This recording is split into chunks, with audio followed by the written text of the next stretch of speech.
អ្វីទៅជាការគ្រប់គ្រងសំណើមហើយយើងគ្រប់គ្រងសំណើមដើម្បីអ្វីនៅក្នុងវីដេអូនេះខ្ញុំនឹងប្រាប់បងប្អូនទាំងអស់គ្នាអំពីតើការគ្រប់គ្រងសំណើមវាបានប្រយោជន៍អីខ្លះមកដល់ផ្ទះហើយនឹងយើងគួរគ្រប់គ្រងបែបណាដើម្បីឲ្យវាត្រឹមត្រូវឡងមកខ្ញុំឃើញបងប្អូនជាច្រើនដែលជជែកវែងញែករឿងសំណើមមិនថាគ្រប់ធំគ្រប់ទូចអីទេគឺគាត់តែងតែជជែកវែងញែកខ្លាំងមែនទែនគាត់បារម្ភខ្លាចផ្ទះគាត់មិនគ្រប់សំណើមគាត់បារម្ភខ្លាចបញ្ហាសំណើម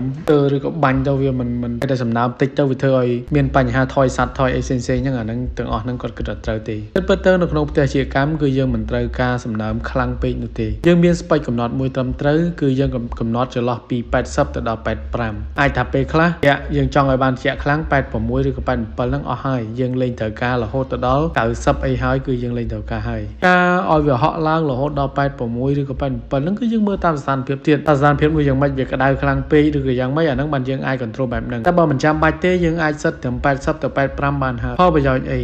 នៅក្នុងផ្ទះមួយបើសិនជាសំណើមខ្លាំងពេកអ្វីដែលជាផលប៉ះពាល់គឺធ្វើឲ្យកូនសត្វនៅក្នុងផ្ទះវាអត់នៅទេដោយសារអីកូនសត្វនៅក្នុងផ្ទះគឺជាកូនសត្វដែលរមតិចទាំងហើយវាល្ងាវាធ្វើឲ្យកូនសត្វនោះមិនចង់នៅក្នុងផ្ទះដែលត្រជាក់ខ្លាំងនោះទេ